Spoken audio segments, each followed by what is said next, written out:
Well, Valor Mortis surprised everyone at opening night live with its intense-looking combat, stylish historical grotesquerie, and a certain je ne sais quoi, which I believe is French for exploding a zombie's head with your pistol. But here to tell us more about Valor Mortis is game director Radoslav Bratushnik. Hi Radoslav, how are you today? I'm great, to be honest. Thanks for having me. It's quite some exciting time right now for us. Because we've been working on this game for the last 2 years, and it's just amazing.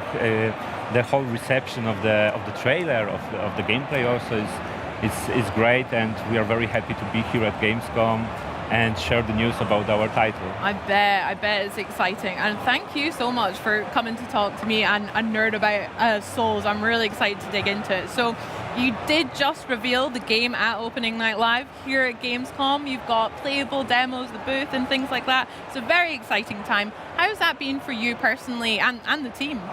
Well, it's been great so far. I mean, I just mentioned that we put a lot of passion into it, a lot of hard work, and seeing the reactions of the players. I mean, also the genre that we are working on. It's something quite demanding and challenging to make, especially in the first-person perspective that we are working on. I bet. We'll get onto that in just a second because I want to know more about that. But tell us about Valor Mortis. What is it and what was your development vision for it? Sure, so Valor Mortis is our most ambitious, the biggest project in One More Level's history.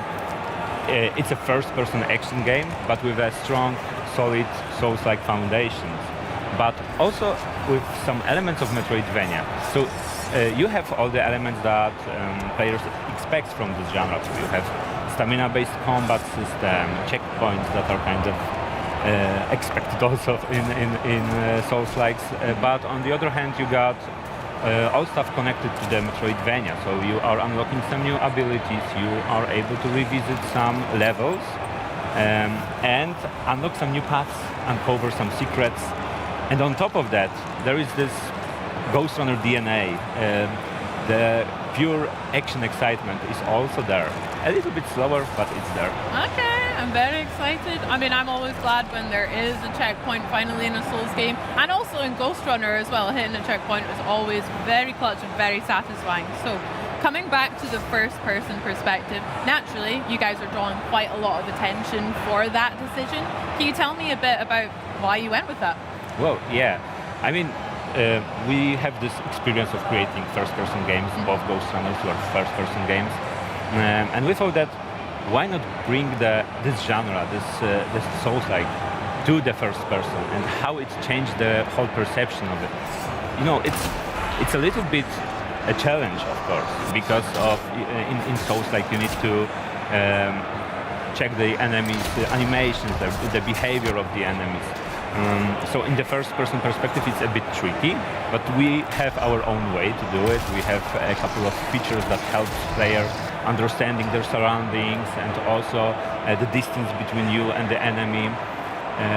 And also I think what's very important is that in the first person you feel way more immersed. Like you're not observing your hero from the third person, you are the hero.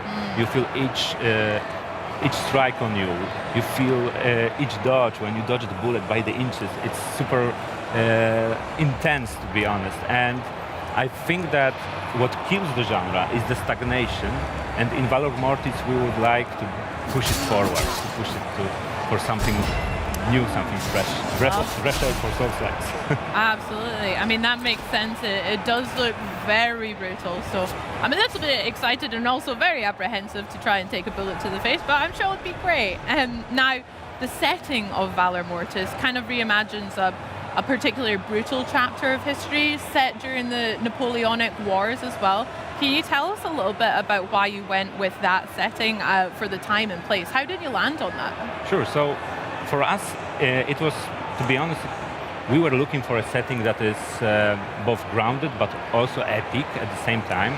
And the alternative version of 19th century and Napoleonic War specific sounds good for us because there are not many action games, if any, set in this historical period. And it all comes with our dark twist. I mean, there is the corruption that is consuming the world from the inside.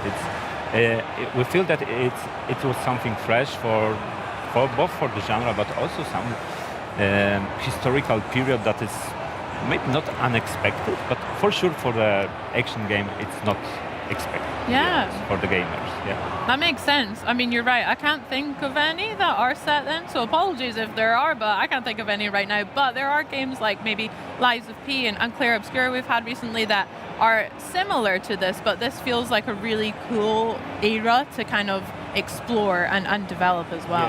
Yes, I agree, but there are some games in 19th century that are more set into the Victorian era, like the beginning of 19th century. So yeah, so we feel good about it. Yeah. Nice, very cool. We were speaking a little bit backstage about obviously Ghost Runner and yourselves. They're very known for this kind of sci-fi setting, whereas again, Valor Mortis, we're going into Napoleonic 19th century. Personally, have you and the team had more fun kind of developing in a sci-fi environment, or have you really enjoyed this kind of fantasy historic time as well? Well, I think that it's refreshing for us to change the approach right now. We created 2 titles in the cyberpunk theme, cyberpunkish setting, let's say that way, sci-fi kind of. And now, it's more grounded, more historical, but also with this horror aspects that are visible there, and it's great. It's something fresh for us, and we feel good about it also, yeah. Yeah, we saw some horrors for sure in the trailer. And, you know, speaking about horrors, we've got the kind of backdrop of war and the horrors that entail with that. So a very real idea of horror mixed in with other fantasy parts. But Valor Mortis looks like it leans into that for sure. And what is the idea of war that you guys are exploring here? Is it just kind of to be killed or to kill, or are you going a little deeper with the thinking in that? Yeah, it's deeper. I mean, it's the horrors of war in general are the main theme for this game, but also there is more than that. We have the message in the game that there are no true winners in war because everyone loses something, either their lives or maybe their humanity. And in Valor Mortis, you have this physical horror of confronting these abominations. But also you have this psychological aspect where you are a witness of some nightmarish things that are happening during the war. You play as a soldier, as a young British soldier who joined the Napoleon because of the ideals that that Napoleon stood for. And quite fast, our hero needs to reconsider his actions and his approach there, because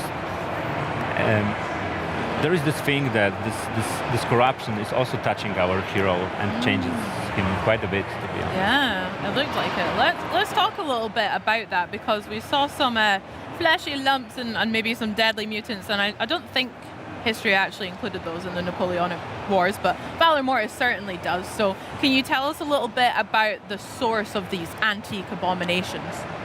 That's right. So the source of it is called neptoglobin. It's this enigmatic essence, almost living essence that is consuming the world from the inside.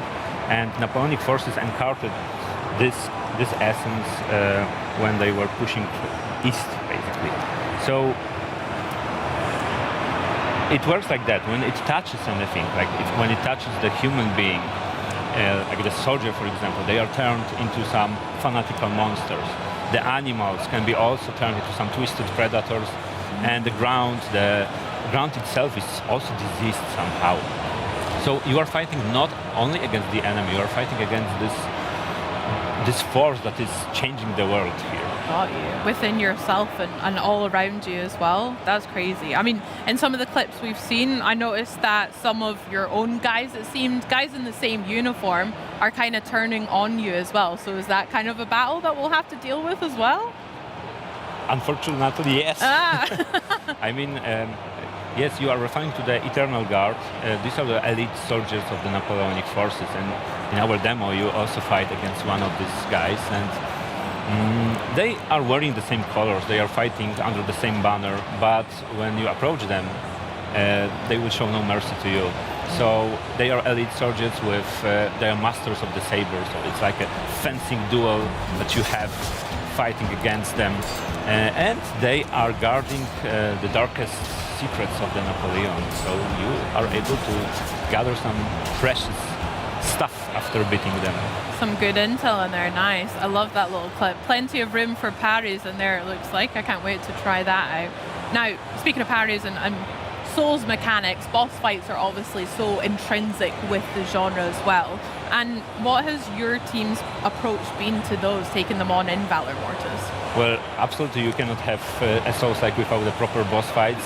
So we designed our boss fights to be quite unique encounters, to be honest. So players need to use all their tools they are gathering. So we have this, our beloved saber, and on the left hand, because we have this dual wielding combat system, you can wield your gun or your power, let's call it that way, that we are calling transmutations. For example, you can set ablaze the enemy, and your goal is to combine all of these tools.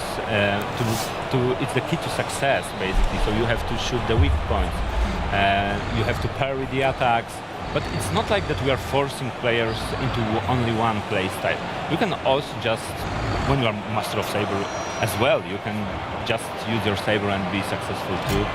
And yes, in the demo you are encountering this boss. The guy is called General Lothair, and he's very powerful. I mean, he also got a set of tools, to be honest, like 3 guns on his back, and also this giant banner and this sword, and he can grab us and shoot us at the face with both all 3 guns. That is so rude. So he will be a challenge, and that's how we want to create these bosses, to be memorable, and players should feel really should feel pure satisfaction after beating them. Yeah. Heck yeah, I can't wait to try it out. Can I come over and have a go at it? Yeah. Sick, let's do it. Radislav, thank you so much for sharing Valor Mortis with us today. I cannot wait to check it out. And guess what? It's Xbox Play Anywhere. Yes! So there truly is no escape from the horror. I mean, I guess you could delete it, but don't do that. Sign up for the community playtest and wishlist it instead. And don't click away, because we've still got High on Life 2 to come. But for now, let's check out the gorgeous Germany City update to Microsoft Flight Simulator 2024.